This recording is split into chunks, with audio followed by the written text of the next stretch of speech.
श्री शिवाय नमस्तुभ्यम भक्तों। 14 जुलाई 2025 सावन के पहले सोमवार के पवित्र दिन में यहाँ पर बांधे एक जोड़ी हरी चूड़ी 24 घंटे के अंदर में देखें। चमत्कार। सावन का जो महीना होता है मर्यादा एवं यह भक्ति का महीना होता है, भक्ति का माह होता है। सावन के पूरे महीने पर भगवान भोलेनाथ जी का नियंत्रण माना जाता है। कालों के भी काल कहे जाने वाले महाकाल शिव शंभू को सावन का पवित्र महीना बहुत ही खूबसूरत लगता है।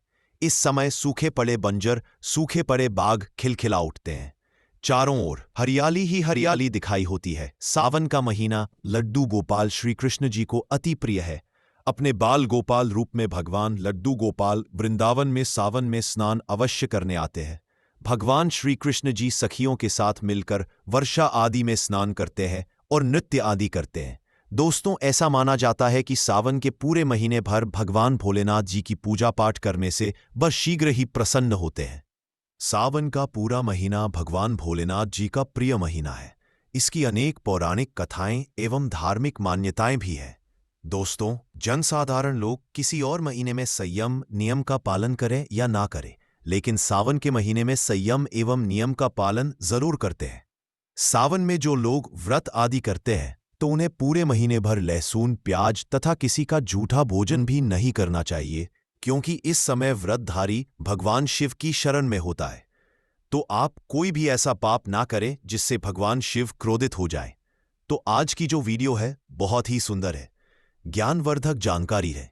इस वीडियो को अपने फायदे के लिए जरूर पूरा देखना है, क्योंकि अधूरा ज्ञान पापा है, हमेशा अधूरा फल ही देगा और भगवान शिव जी का अपमान भी माना जाएगा। इसलिए सावन के शुभ अवसर पर वीडियो को अंत तक जरूर देखें और कमेंट में अपनी राशि जरूर डाल दीजिए। यदि हमारे पास कोई उपाय होगा तो वह आकर हम आपके कमेंट के रिप्लाई में जरूर बताएंगे। सावन के महीने की विशेष महत्व कुछ इस तरह से है। दोस्तों, सावन के महीने में ही समुद्र मंथन हुआ था। सावन के महीने में ही माता लक्ष्मी उत्पन्न हुई थी और माता लक्ष्मी को धन की देवी का दर्जा सावन के महीने में ही प्राप्त हुआ था। सावन के महीने में ही भगवान भोलेनाथ जी भूलोक पर आ जाते हैं, और भूलोक पर जिनके घर पर यथावत शिवलिंग रखा हुआ होता है तो उनके घर में भगवान आशंकित जरूर आते हैं। दोस्तों, इस माह में भगवान विष्णु योग निद्रा में चले जाते हैं तो सृष्टि का जो भार होता है वह भगवान भोलेनाथ संभालते हैं। तो आज की जो वीडियो का विषय है बहुत ही सुंदर है कि इस वृक्ष पर बांधे 2 जोड़ा हरी चूड़ी, आपकी हर इच्छा शीघ्र ही पूर्ण होगी। और इस वृक्ष पर सावन में अगर हरी चूड़ी बांधते हैं तो आपकी सभी मनोकामना शीघ्र ही पूर्ण होगी ही होगी, और आपका आने वाला समय भी सुगमता पूर्वक से गुजरेगा। और कैसी भी आपके जीवन में जो परेशानी चल रही हो वह परेशानी भी समाप्त हो जाएगी। अच्छी चूड़ी सभी समुदाय के लोग पहनते हैं। हिंदू, मुस्लिम, सिख, ईसाई सभी लोग अपने हाथों में चूड़ियां अवश्य धारण करते हैं। कोई इसे बैंगल्स बोलता है तो कोई इसे करें तो कोई इसे चूड़ी आदि बोलता है, लेकिन चूड़ी का महत्व सर्वप्रिय है। देवी देवताओं को अति आकर्षित करने वाली चूड़ियां मानी जाती हैं, खासकर माता रानी जो महिला चूड़ी पहनकर। दोस्तों, अगर आप भी भोलेनाथ जी के सच्चे भक्त हैं तो कमेंट बॉक्स में ओम नमः शिवाय जरूर लिखना, और अगर आप भोलेनाथ से प्यार करते हैं तो एक लाइक जरूर करेंगे। दोस्तों, भगवान भोलेनाथ जी को ये 3 वृक्ष अत्यंत प्रिय है और इस वृक्ष की पूजा करने से शिव पूजा करने का ही फल प्राप्त होता है। दोस्तों, इस वृक्ष के बारे में शास्त्रों में यह भी कहा जाता है कि मनुष्य जाति के जन्म कल्याण के लिए स्वयं भगवान भोलेनाथ एवं माता पार्वती इन वृक्षों के रूप में भूलोक पर अवतरित हुए थे, अर्थात भूलोक पर जन्म लिया था। तो आइए इस वीडियो में जानते हैं सावन में हरी चूड़ी का महत्व। दोस्तों, हरा रंग सौभाग्य एवं उल्लास का प्रतीक माना जाता है, जो मन को शीघ्र ही आनंदित करता है। हरा रंग प्रकृति का वह स्वरूप है। हरा रंग प्रकृति का स्वरूप माना जाता है और माता पार्वती भी प्रकृति है एवं भोलेनाथ को पुरुष माना जाता है। दोस्तों, हरे रंग का उदाहरण कुछ इस तरह से है, जैसे सावन में भगवान शिव जी को चढ़ाए जाने वाले बेलपत्र, धतूरा, भांग एवं दूब हरे रंग की होती है। दोस्तों, प्रकृति निर्माण करने वाले भगवान भोलेनाथ हरे रंग से अति शीघ्र ही प्रसन्न होते हैं। सावन में जो महिला हरे रंग की चूड़ी पहनती है, हरे वस्त्र धारण करती है, उन्हें अखंड सौभाग्य की प्राप्ति होती है। इसीलिए कहा जाता है जितनी भी माताएं बहनें हैं उन्हें पूरे सावन के महीने में हरे रंग की चूड़ी जरूर पहननी चाहिए, हरे वस्त्र जरूर धारण करने चाहिए। सावन के महीने में जो माताएं बहनें भगवान भोलेनाथ की पूजा करती है, शिव पुकारती है, ऐसी माता बहनों को हरे रंग के वस्त्र धारण करने चाहिए और भूलकर भी सावन के महीने में नीले और काले वस्त्र किसी भी महिला को कदापि नहीं पहनने चाहिए। ऐसा माना जाता है कि इस रंग के कपड़े पहनने से महिला के पति पर कष्ट आते हैं और उनके पति की आयु कम हो जाती है। तो दोस्तों, इस वृक्ष पर किसी भी सावन सोमवार के दिन या सावन में किसी भी समय जरूर बांधें। हरी चूड़ी, दुर्भाग्य आपका सौभाग्य में बदल जाएगा भी। आपके ऊपर परेशानी हो, गरीबी हो, कष्ट हो, कर्ज हो, तकलीफ हो, जीवन में जो परेशानी हो, वह सारी समस्याएं समाप्त हो जाएंगी। दोस्तों, केवल एक ही सोमवार के दिन अगर आप यह उपाय करते हैं, हरी चूड़ी इस वृक्ष पर बांधते हैं, तो आपके जन्म जन्मांतर की गरीबी भी मिट जाती है और शीघ्र ही आपके एक ही सोमवार के दिन यह उपाय करने से मनोकामना पूर्ण होगी। तो दोस्तों, वह वृक्ष कौन से है, आइए जानते हैं। प्रथम वृक्ष है शमी का वृक्ष। शमी के वृक्ष के बारे में ध्यान से सुनिए। तो शम का वृक्ष माता पार्वती का एवं भगवान भोलेनाथ जी का मिश्रित स्वरूप कहा जाता है। इसलिए दोस्तों, शमी के वृक्ष को उमाश्वर वृक्ष भी कहा जाता है। पूरे सावन भर शम के वृक्ष पर माता पार्वती एवं भगवान भोलेनाथ जी का वास माना जाता है। सावन के महीने में गोदली बेला पर प्रदोष काल के समय, अर्थात दोस्तों जब ना ही दिन हो और ना ही रात, अर्थात संध्या काल के समय, तो इस वृक्ष को संध्या काल के समय में गोदली बेला में या फिर प्रदोष समय में इस वृक्ष को छूने से पाप, दोष, कष्ट एवं परेशानी केवल सावन के महीने में छूने मात्र से समाप्त हो जाती है। दोस्तों, सावन के पवित्र महीने में अगर शमी वृक्ष की जड़ पर कच्चा दूध डाला जाए, यह कायावा दाह है, तो भगवान शिव शीघ्र ही प्रसन्न होते हैं एवं माता पार्वती का ढेर सारा आशीर्वाद प्राप्त होता है। दोस्तों, शम के वृक्ष का महत्व कुछ इस तरह से है। भगवान राम रावण पर आक्रमण करने के पूर्व भगवान राम ने शमी वृक्ष की पूजा की थी और पांडवों ने अपने दिव्य हथियार भी शमी के वृक्ष के नीचे में दबाए थे। शमी का वृक्ष जिस घर में लगा होता है उस घर का कल्याण हो जाता है और उस घर में सभी तरह के भौतिक सुखवास माना जाता है।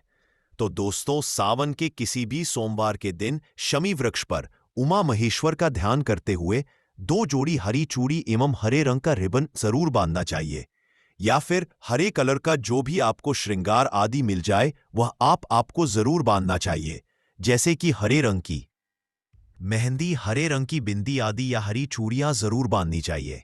दोस्तों, कैसी भी आपकी मनोकामना हो वह एक ही बार में पूर्ण हो जाएगी, क्योंकि इस खास समय पर यानी सावन के समय में भगवान शिव खास तौर पर वास करने आते हैं धरती पर और शमी के वृक्ष में स्थायी रूप से वास करते हैं। शमी का वृक्ष छूने मात्र से आपकी मनोकामना शीघ्र ही पूर्ण हो जाएगी। पूरे सावन भर अगर शमी के पत्ते भोलेनाथ जी को उनकी पूजा में चढ़ाते हैं तो इससे अष्टलक्ष्मी आपके घर में वास करती है। आपके घर में कैसी भी गरीबी हो, दरिद्रता हो, दुख हो, पर सब समाप्त हो जाती है और पूर्ण रूप से आपके घर में भौतिक सुख आकर के निवास करने लगते हैं। दोस्तों, दूसरा वृक्ष है धतूरे का वृक्ष। धतूरे का वृक्ष भगवान भोलेनाथ जी के उग्र रूप काल भैरव के अंश से उत्पन्न हुआ है।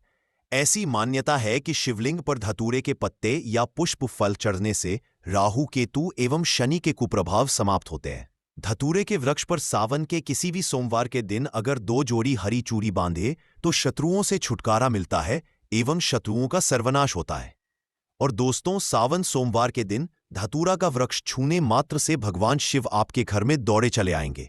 दोस्तों, अगर सावन के किसी भी शनिवार के दिन धतूरा के वृक्ष पर बाबा काल भैरव का ध्यान करते हुए हरी चूड़ी अगर बांधी जाए तो घर से भूत प्रेत बाधाएं सब नष्ट हो जाती है, भस्म हो जाती है। एवं छोटे से धतूरे की जड़ अगर घर के किसी भी कोने में छुपा दी जाए या घर में जमीन में गांठ दी जाए तो भूत प्रेत इत्यादि का वास घर में कभी नहीं होता है। घर से सभी बाधाएं शिव के वास होने से भाग जाती है। दोस्तों, जो तीसरा वृक्ष है वह है बेल का वृक्ष। अगर भगवान शिव को बेल पत्र ना चढ़ाया जाए तो सावन का व्रत अधूरा माना जाता है और बिना पत्र चढ़ाए ही शिवलिंग पर जल भी व्यर्थ हो जाता है। इसलिए जब भी आप भगवान शिव पर बेल पत्र चढ़ाएं तो 5 बेल पत्रों पर उसके ऊपर में श्री राम अवश्य लिखें। इससे भगवान शिव जल्दी और अत्यंत प्रसन्न हो जाते हैं।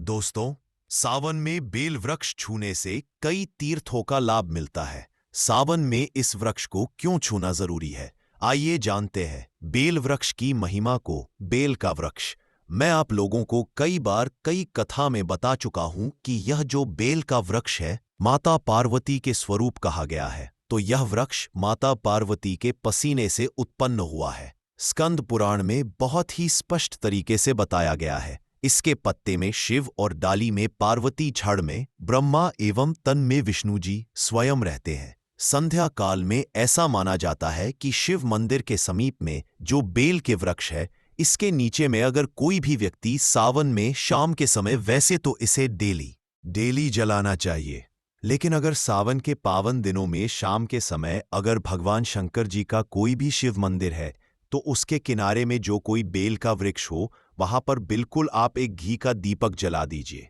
इसे बहुत ही उत्तम कहा गया है। वैसे अगर आप घी का दीपक जलाते हैं तो आपको धन, गुण एवं परम शिव भक्त की प्राप्ति होती है। दोस्तों, इस वृक्ष को छूने से पाप तत्काल नष्ट हो जाते हैं। कैसा भी आपके जीवन में पाप हो, दूर हो जाता है। तो आपको करना क्या है? देखिए, जो बेल का वृक्ष है इसे बहुत ही उत्तम कहा गया है। माता लक्ष्मी को भी बेल के वृक्ष का अवतार लेना पड़ा था। एक कथा के अनुसार, इसके बारे में मैं एक कथा भी बता दूंगा कि क्यों माता लक्ष्मी को बेल के रूप में बेल के वृक्ष में अवतरित होना पड़ा था। मैं इसके बारे में भी एक कथा भी आपको बता दूंगा। तो आपको सावन के पवित्र दिनों में बेल के वृक्ष के नीचे हो सके तो घी का दीपक जरूर जलाइएगा। घी का दीपक बहुत ही उत्तम कहा गया है। अन्य वृक्षों को जैसे आपने मक्खन चराया, बताशे का भोग लगाया, बेल के वृक्ष को माता पार्वती तथा भगवान शंकर का स्वरूप ही कहेंगे। बेल के वृक्ष की जो जड़ होती है, इसके जो मूल भाग होते हैं, इसमें समस्त तीर्थ आकर के निवास करते हैं। इसीलिए सावन के महीने में कहा जाता है, जो लोग अगर तीर्थ धाम नहीं जा सकते, तीर्थों के दर्शन नहीं कर पाते, तो ऐसे व्यक्ति बेल वृक्ष के नीचे में 1 महीने तक घी का दीपक जला लेते हैं। तो संपूर्ण जितने भी तीर्थ होते हैं, इसके घूमने का बराबर पुण्य की प्राप्ति होती है। मैं इसलिए सारी जानकारी, गुप्त रहस्य जानकारी बताता हूं, जिससे आप सभी दर्शकों को कल्याण हो, दर्शकों की बिल्कुल ही आध्यात्मिक उन्नति हो। सभी को धन की जरूरत नहीं होती, किसी को पुण्य की प्राप्ति की जरूरत होती है। कोई आध्यात्मिक उन्नति करना चाहते हैं, इसीलिए इस तरह के छोटे छोटे गुण भरे रहस्य जानकारी वीडियो में बता देता हूं। दोस्तों, अब करना क्या है? सावन के शुभ मंगल दिनों में इस वृक्ष को छूना है। माता पार्वती से प्रार्थना लगानी है कि हे माता पार्वती, आप ही शक्ति स्वरूपा हैं, लक्ष्मी है, धन की देवी है, आप ही संसार को चलाने वाली देवी है। इस तरह से प्रार्थना करते हुए इस वृक्ष को छूना है और बोलना है, मेरी गरीबी मिटाए माता, मेरी निर्धनता को मिटाए, मेरे जीवन में चल रही परेशानियां, सारी परेशानियों को दूर करें। इस तरह प्रार्थना करते हुए आपको 1 कपूर और 1 लौंग को भी जला देना है और एक काम जरूर करना है।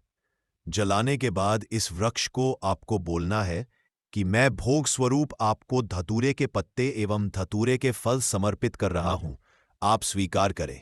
दोस्तों, इस वृक्ष की छड़ के नीचे में भी आपको धतूरे के फल एवं पुष्प है तो पुष्प भी रख सकते हैं, फिर पत्ते रख दीजिए और अब वृक्ष आपको छूना है, प्रार्थना करते हुए कि हमारी गरीबी मिटाए, हमारी निर्धनता मिटाए।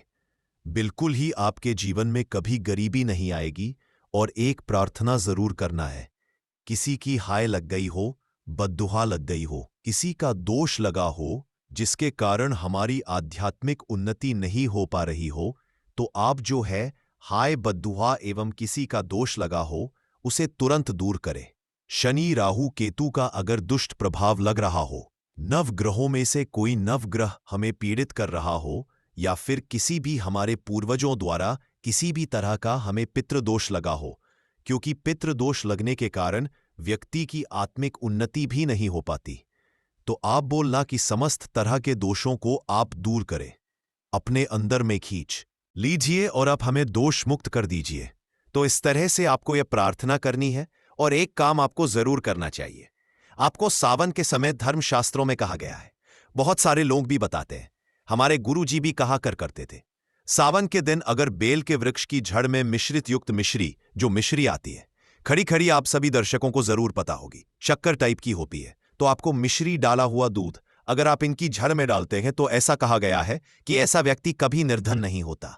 ऐसे व्यक्ति के जीवन से किसी भी तरह से अगर लक्ष्मी रुष्ट हो चुकी हो, ऐसे व्यक्ति पर मां लक्ष्मी भी प्रसन्न होती है। ऐसे व्यक्ति के जीवन में धन का अभाव नहीं होता। ऐसे व्यक्ति फिर निरोग रहते हैं, निरोग काया प्राप्त होती है। आप चाहते हैं तो यही क्रिया नियम के वृक्ष पर भी कर सकते हैं। नियम के वृक्ष पर माता लक्ष्मी निवास करती है, समस्त दैव शक्ति निवास करती है। नियम के वृक्ष में अगर आप जो है सावन के शुभ मंगल दिनों में आपको एक गिलास या फिर एक लोटे, सामर्थ्य के अनुसार तांबे के लोटे में आपको दूध डाल के इनके अंदर जो है अभिषेक करना चाहिए, इनकी जड़ में डालना चाहिए, लेकिन आपको मीठा दूध ही डालना है। मिश्री मिला हुआ दूध आपको चरना है, इनकी जड़ में डालना है और गरीबी मिटाने की प्रार्थना करनी है। या फिर जिन लोगों पर कर्जे का भार है वह लोग बोल सकते हैं कि हमारे कर्जे का भार दूर हो। वो जीवन में जो किसी भी तरह की जो परेशानी है वो परेशानी भी बोल देना, वो परेशानी तत्काल ये वृक्ष समाप्त करते हैं और आपको इसे छू करके आ जाना है। दोस्तों, सावन में आप इन वृक्षों को जरूर छुएं, आपका कायाकल्प हो जाएगा। भगवान शिव आपके ऊपर मेहरबान हो जाएंगे, आपकी भक्ति की कामना आराधना पूर्ण हो जाएगी। तो अगर आप महादेव की कृपा प्राप्त करना चाहते हैं और उन्हें अपने घर पर बुलाना चाहते हैं तो कमेंट बॉक्स में लिखें, भगवान शिव जी आपका स्वागत। श्री शिवाय नमस्तुभ्यं भक्तों, 14 जुलाई 2025 सावन के पहले सोमवार के पवित्र दिन में यहां पर बांधे एक जोड़ी हरी चूड़ी 24 घंटे के अंदर में देखें। चमत्कार, सावन का जो महीना होता है मर्यादा एवं यह भक्ति का महीना होता है, भक्ति का माह होता है। सावन के पूरे महीने पर भगवान भोलेनाथ जी का नियंत्रण माना जाता है। कालों के भी काल कहे जाने वाले महाकाल शिव शंभू को सावन का पवित्र महीना बहुत ही खूबसूरत लगता है। इस समय सूखे पड़े बंजर, सूखे पड़े बाग खिलखिला उठते हैं, चारों ओर हरियाली ही हरियाली दिखाई होती है। सावन का महीना लड्डू गोपाल श्री कृष्ण जी को अति प्रिय है। अपने बाल गोपाल रूप में भगवान लड्डू गोपाल वृंदावन में सावन में स्नान अवश्य करने आते हैं। भगवान श्री कृष्ण जी सखियों के साथ मिलकर वर्षा आदि में स्नान करते हैं और नृत्य आदि करते हैं। दोस्तों, ऐसा माना जाता है कि सावन के पूरे महीने भर भगवान भोलेनाथ जी की पूजा पाठ करने से बस शीघ्र ही प्रसन्न होते हैं। सावन का पूरा महीना भगवान भोलेनाथ जी का प्रिय महीना है। इसकी अनेक पौराणिक कथाएं एवं धार्मिक मान्यताएं भी हैं। दोस्तों, जनसाधारण लोग किसी और महीने में संयम नियम का पालन करें या ना करें, लेकिन सावन के महीने में संयम एवं नियम का पालन जरूर करते हैं। सावन में जो लोग व्रत आदि करते हैं तो उन्हें पूरे महीने भर लहसुन, प्याज तथा किसी का झूठा भोजन भी नहीं करना चाहिए, क्योंकि इस समय व्रतधारी भगवान शिव की शरण में होता है। तो आप कोई भी ऐसा पाप ना करें जिससे भगवान शिव क्रोधित हो जाए। तो आज की जो वीडियो है बहुत ही सुंदर है, ज्ञानवर्धक जानकारी है। इस वीडियो को अपने फायदे के लिए जरूर पूरा देखना है, क्योंकि अधूरा ज्ञान पापा है, हमेशा अधूरा फल ही देगा और भगवान शिव जी का अपमान भी माना जाएगा। इसलिए सावन के शुभ अवसर पर वीडियो को अंत तक जरूर देखें और कमेंट में अपनी राशि जरूर डाल दीजिए। यदि हमारे पास कोई उपाय होगा तो वह आकर हम आपके कमेंट के रिप्लाई में जरूर बताएंगे। सावन के महीने की विशेष महत्व कुछ इस तरह से है। दोस्तों, सावन के महीने में ही समुद्र मंथन हुआ था। सावन के महीने में ही माता लक्ष्मी उत्पन्न हुई थी और माता लक्ष्मी को धन की देवी का दर्जा सावन के महीने में ही प्राप्त हुआ था। सावन के महीने में ही भगवान भोलेनाथ जी भूलोक पर आ जाते हैं और भूलोक पर जिनके घर पर यथावत शिवलिंग रखा हुआ होता है तो उनके घर में भगवान आशंकित जरूर आते हैं। दोस्तों, इस माह में भगवान विष्णु योग निद्रा में चले जाते हैं तो सृष्टि का जो भार होता है वह भगवान भोलेनाथ संभालते हैं। तो आज की जो वीडियो का विषय है बहुत ही सुंदर है कि इस वृक्ष पर बांधे 2 जोड़ा हरी चूड़ी, आपकी हर इच्छा शीघ्र ही पूर्ण होगी। और इस वृक्ष पर सावन में अगर हरी चूड़ी बांधते हैं तो आपकी सभी मनोकामना शीघ्र ही पूर्ण होगी ही होगी। और आपका आने वाला समय भी सुगमता पूर्वक से गुजरेगा। और कैसी भी आपके जीवन में जो परेशानी चल रही हो, वह परेशानी भी समाप्त हो जाएगी। अच्छी चूड़ी सभी समुदाय के लोग पहनते हैं। हिंदू, मुस्लिम, सिख, ईसाई सभी लोग अपने हाथों में चूड़ियां अवश्य धारण करते हैं। कोई इसे बैंगल्स बोलता है, तो कोई इसे करें, तो कोई इसे चूड़ी आदि बोलता है। लेकिन चूड़ी का महत्व सर्वप्रिय है। देवी देवताओं को अति आकर्षित करने वाली चूड़ियां मानी जाती हैं, खासकर माता रानी जो महिला चूड़ी पहनकर। दोस्तों, अगर आप भी भोलेनाथ जी के सच्चे भक्त हैं तो कमेंट बॉक्स में ओम नमः शिवाय जरूर लिखना, और अगर आप भोलेनाथ से प्यार करते हैं तो एक लाइक जरूर करेंगे। दोस्तों, भगवान भोलेनाथ जी को ये 3 वृक्ष अत्यंत प्रिय है और इस वृक्ष की पूजा करने से शिव पूजा करने का ही फल प्राप्त होता है। दोस्तों, इस वृक्ष के बारे में शास्त्रों में यह भी कहा जाता है कि मनुष्य जाति के जन्म कल्याण के लिए स्वयं भगवान भोलेनाथ एवं माता पार्वती इन वृक्षों के रूप में भूलोक पर अवतरित हुए थे, अर्थात भूलोक पर जन्म लिया था। तो आइए इस वीडियो में जानते हैं सावन में हरी चूड़ी का महत्व। दोस्तों, हरा रंग सौभाग्य एवं उल्लास का प्रतीक माना जाता है, जो मन को शीघ्र ही आनंदित करता है। हरा रंग प्रकृति का वह स्वरूप है। हरा रंग प्रकृति का स्वरूप माना जाता है और माता पार्वती भी प्रकृति है एवं भोलेनाथ को पुरुष माना जाता है। दोस्तों, हरे रंग का उदाहरण कुछ इस तरह से है, जैसे सावन में भगवान शिव जी को चढ़ाए जाने वाले बेलपत्र, धतूरा, भांग एवं दूब हरे रंग की होती है। दोस्तों, प्रकृति निर्माण करने वाले भगवान भोलेनाथ हरे रंग से अति शीघ्र ही प्रसन्न होते हैं। सावन में जो महिला हरे रंग की चूड़ी पहनती है, हरे वस्त्र धारण करती है, उन्हें अखंड सौभाग्य की प्राप्ति होती है। इसीलिए कहा जाता है, जितनी भी माताएं बहनें हैं उन्हें पूरे सावन के महीने में हरे रंग की चूड़ी जरूर पहननी चाहिए, हरे वस्त्र जरूर धारण करने चाहिए। सावन के महीने में जो माताएं बहनें भगवान भोलेनाथ की पूजा करती है, शिव पुकारती है, ऐसी माता बहनों को हरे रंग के वस्त्र धारण करने चाहिए। और भूलकर भी सावन के महीने में नीले और काले वस्त्र किसी भी महिला को कदापि नहीं पहनने चाहिए। ऐसा माना जाता है कि इस रंग के कपड़े पहनने से महिला के पति पर कष्ट आते हैं और उनके पति की आयु कम हो जाती है। तो दोस्तों, इस वृक्ष पर किसी भी सावन सोमवार के दिन या सावन में किसी भी समय जरूर बांधें। हरी चूड़ी, दुर्भाग्य आपका सौभाग्य में बदल जाएगा भी। आपके ऊपर परेशानी हो, गरीबी हो, कष्ट हो, कर्ज हो, तकलीफ हो, जीवन में जो परेशानी हो, वह सारी समस्याएं समाप्त हो जाएंगी। दोस्तों, केवल एक ही सोमवार के दिन अगर आप यह उपाय करते हैं, हरी चूड़ी इस वृक्ष पर बांधते हैं, तो आपके जन्म जन्मांतर की गरीबी भी मिट जाती है और शीघ्र ही आपके एक ही सोमवार के दिन यह उपाय करने से मनोकामना पूर्ण होगी। तो दोस्तों, वह वृक्ष कौन से है, आइए जानते हैं। प्रथम वृक्ष है शमी का वृक्ष। शमी के वृक्ष के बारे में ध्यान से सुनिए। तो शम का वृक्ष माता पार्वती का एवं भगवान भोलेनाथ जी का मिश्रित स्वरूप कहा जाता है। इसलिए दोस्तों, शमी के वृक्ष को उमाश्वर वृक्ष भी कहा जाता है। पूरे सावन भर शम के वृक्ष पर माता पार्वती एवं भगवान भोलेनाथ जी का वास माना जाता है। सावन के महीने में गोदली बेला पर प्रदोष काल के समय, अर्थात दोस्तों जब ना ही दिन हो और ना ही रात, अर्थात संध्या काल के समय, तो इस वृक्ष को संध्या काल के समय में गोदली बेला में या फिर प्रदोष समय में इस वृक्ष को छूने से पाप, दोष, कष्ट एवं परेशानी केवल सावन के महीने में छूने मात्र से समाप्त हो जाती है।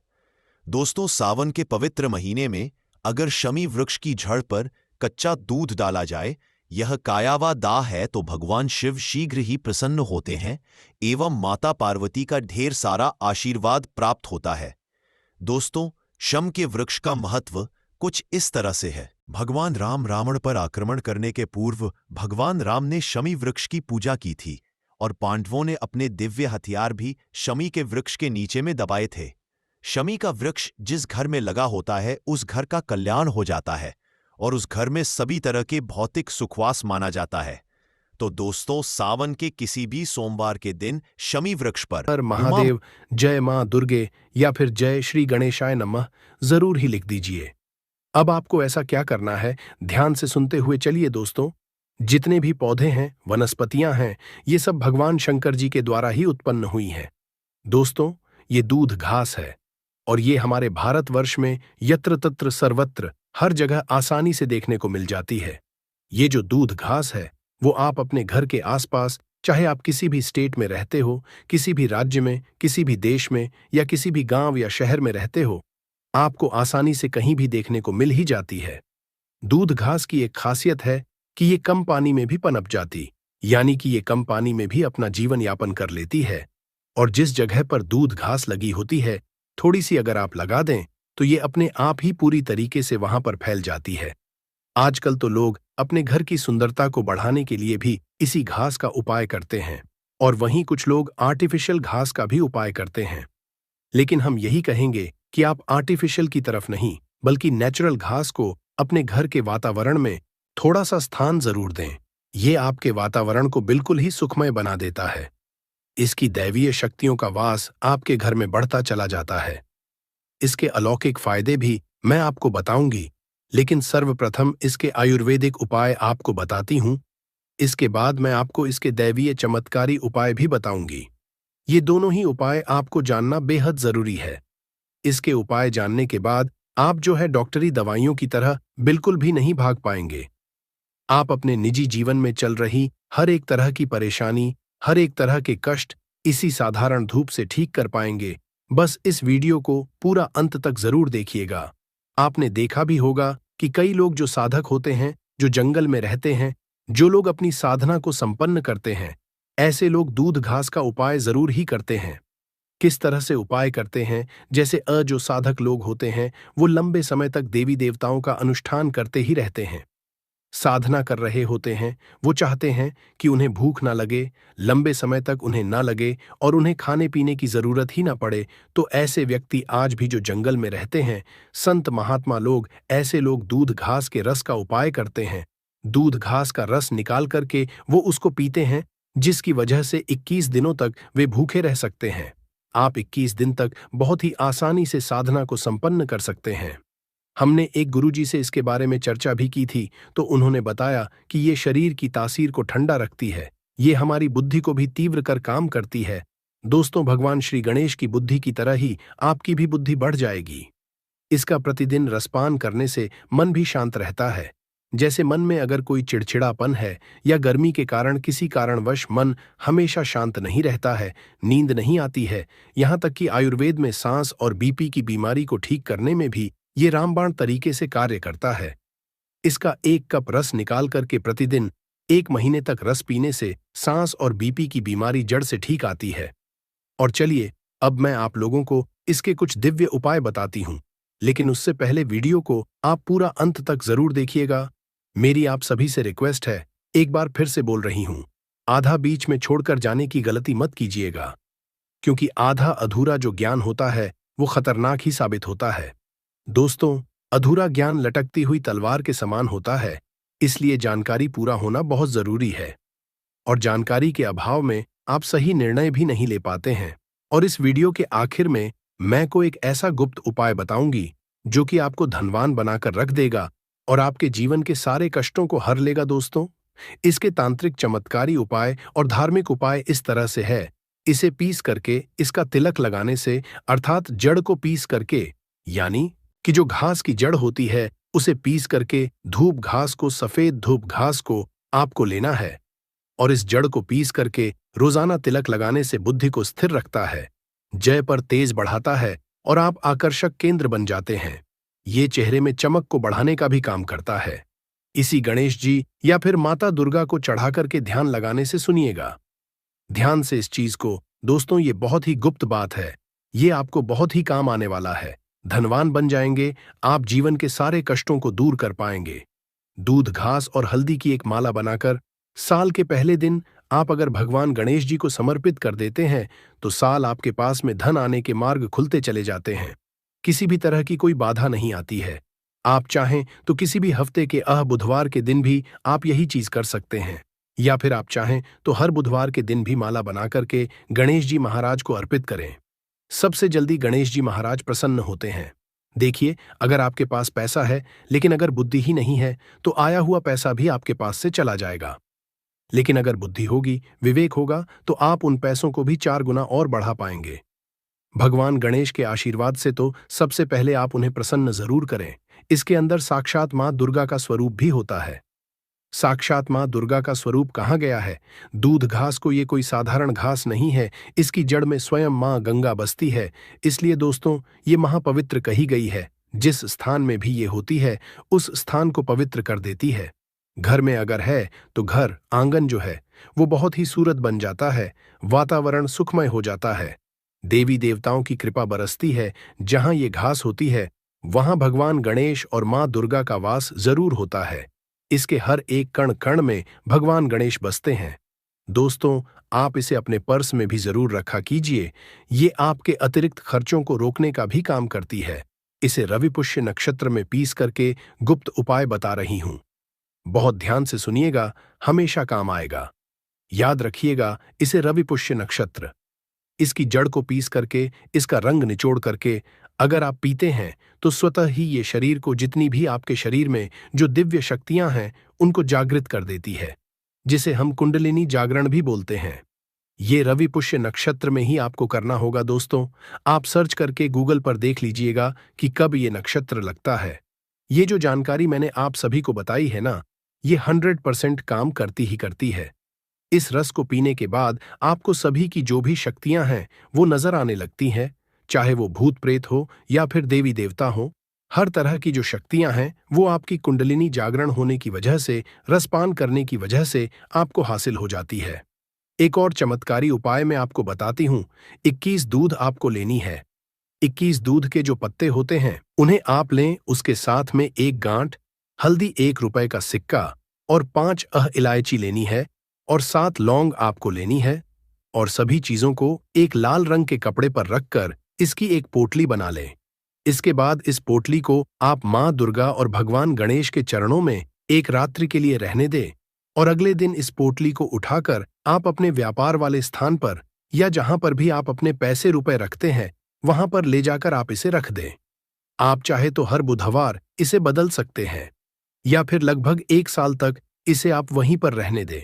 लेकिन 1 साल से ज्यादा आप इसे वहां नहीं रहने दें। आप इस पोटली को बदल दें।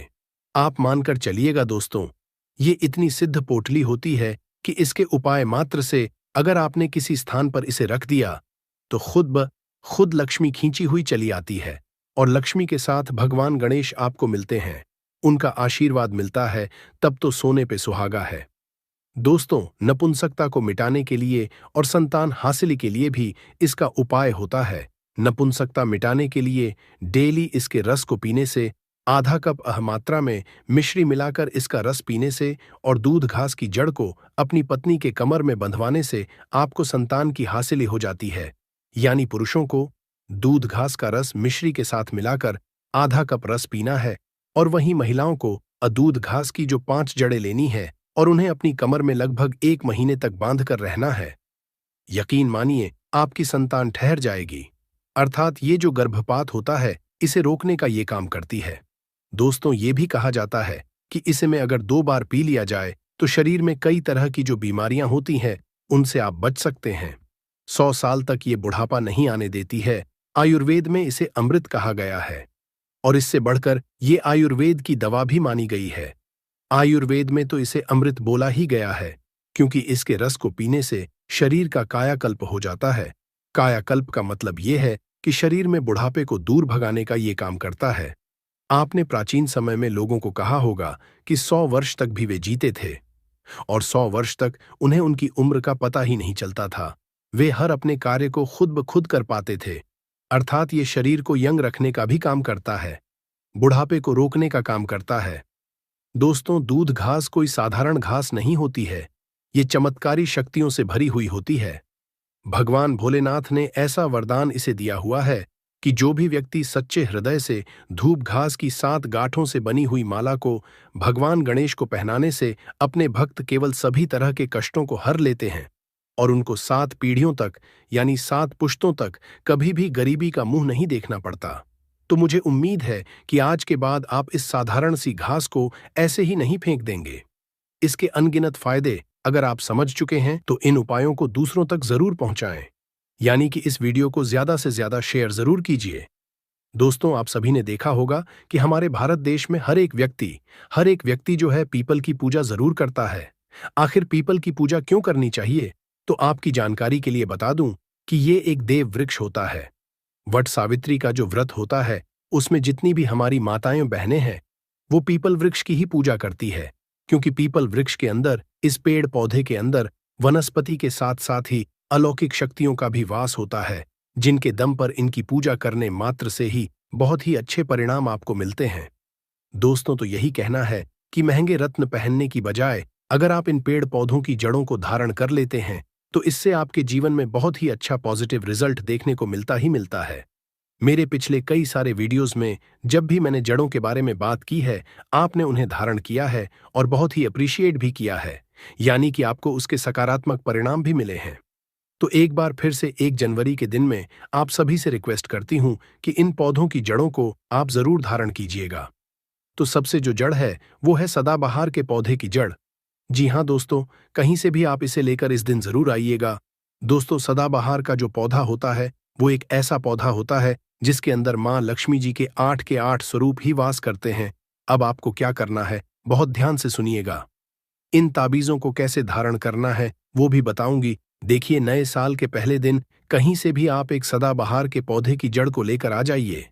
अगर आपके घर में पहले से लगा हुआ है आप उसे भी ले सकते हैं, लेकिन शर्त यह है कि जो जड़ है वो ताजी होनी चाहिए। यहां पर ताजी का अर्थ है कि सदाबहार का जो छोटा पौधा होता है उसकी जड़ को आपको लेना है और इसे लेने के बाद आप अपने घर के पूजा स्थान पर चले जाएं। जहां पर मां लक्ष्मी जी की कलाचित्र या कहीं भी फोटो रखी है आपके मंदिर में, वहां पर ले जाकर आपको बैठ जाना है। अब सबसे पहले माता लक्ष्मी जी के सामने आपको एक घी का दीपक जला लेना है और इस जड़ को अच्छे तरीके से गंगा जल से धो लेना है। अब पौधे की जड़ को आप अपने हाथ में पकड़े और मां लक्ष्मी जी के बीज मंत्र का आपको 11 बार जाप करना है। मां लक्ष्मी जी को जो 11 नंबर है वो बहुत ही प्रिय होता है दोस्तों। बीज मंत्र है ओम महालक्ष्मी नमः। एक बार फिर से मैं रिपीट कर देती हूं, ओम महालक्ष्मी नमः। अब इस जड़ को आपको ताबीज में रखकर ही धारण करना है। ताबीज यहां पर आपको सिर्फ चांदी या फिर तांबे का ही ले सकते हैं। इस जड़ को आपको शाम के समय ही करना है, इस चीज का ध्यान रखिएगा।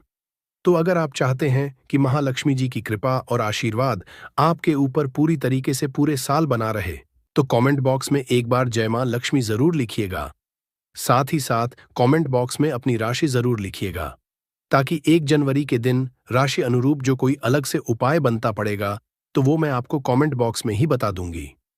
दूसरी जो जड़ है इस लिस्ट में वो मैं आपको बताती हूं, लेकिन उससे पहले एक निवेदन, एक रिक्वेस्ट कि आप हमारे चैनल को तुरंत सब्सक्राइब करके पास वाला बेल आइकॉन जरूर प्रेस कीजिए और इस वीडियो को लाइक जरूर कीजिएगा।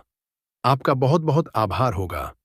अगर आपने इस दूसरे नंबर की जड़ को धारण कर लिया ना दोस्तों, तो पूरे साल आप बिल्कुल ही रोग मुक्त रहेंगे। दोस्तों, मान लीजिए कि किसी आह व्यक्ति के जीवन में या फिर पूरे परिवार में कोई ना कोई ऐसा व्यक्ति जरूर होता है जो छोटी या बड़ी आह, किसी भी तरीके की बीमारी से हमेशा जूझता ही रहता है। अगर आपके परिवार में भी ऐसा ही कुछ है कि आपके परिवार में हम कोई ना कोई बीमार बना रहता है, और कई बार तो ऐसा होता है कि किसी परिवार में कोई एक सदस्य ऐसा होता है कि जिसकी बीमारी बिल्कुल ही लाइलाज हो चुकी है। आप बार बार इलाज करवा कर बिल्कुल थक चुके हैं, लेकिन आपको कोई लाभ नहीं मिल रहा है। तो समझ जाइए दोस्तों कि आपके ऊपर किसी ने काला जादू या कोई काली विद्या ऐसा कुछ करवा रखा है। और एक बात को आप समझ लीजिए दोस्तों, अगर आपके ऊपर भगवान भोलेनाथ की कृपा है, आशीर्वाद है, तो फिर ऐसे इंसान का कोई भी नहीं बिगाड़ पाता है। तो इसके लिए आपको क्या करना है, साल के पहले दिन, जो कि इस बार बुधवार का दिन पड़ने जा रहा है, इस दिन आपको लटजीरा के पौधे की जड़ सहित आप जो पूरा पौधा है उसे ही अपने घर पर लेकर आ जाना है। अब इस जड़ को आप गंगा जल से अच्छे तरीके से धो लीजिएगा और फिर पूरे दिन में कभी भी आप एक लोटा जल लेकर भगवान भोलेनाथ के मंदिर में चले जाएं। शिवलिंग पर आपको एक लोटा जल चढ़ाना है और इस जड़ को भी मंदिर के शिवलिंग पर के सामने ही आपको रख देना है। इसके बाद वहीं पर जाकर आपको हाथ जोड़कर जो भी आपके मन में है वो प्रार्थना करनी है, जो भी आपकी बीमारी है उसके बारे में भोलेनाथ से बताना है। और फिर उसके बाद में चांदी के ताबीज में आपको इस ताबीज में जड़ को रखकर जीरा की जो जड़ है उसे रखकर आपको वहीं पर ही धारण कर लेना है। सिर्फ इतना उपाय करने मात्र से आप मान के चलिए कि आपको कभी भी कोई भी बीमारी सता ही नहीं सकती। इतना नहीं, कभी भी आपके ऊपर काला जादू, कोई गलत विद्या, कोई नेगेटिव एनर्जी आपके ऊपर कभी हावी नहीं हो पाएगी। तीसरी जो सबसे खास जड़ है वो मैं आपको बताती हूं। जैसा कि मैंने आपको बताया कि ये साल यानी कि साल 2025 का पहला दिन बुधवार यानी कि भगवान गणेश को समर्पित होने वाला है। तो भगवान गणेश की जो प्रिय चीज होती है वो है धूप। तो आपको थोड़ी सी धूप को भी धारण करना है, लेकिन जो धूप घास होती है उसे किस तरीके से करना है? सबसे पहले आपको कहीं से भी दूध लेकर आनी है और उसी के साथ आपको लेनी है थोड़ी सी हल्दी का टुकड़ा लाभ ले लें।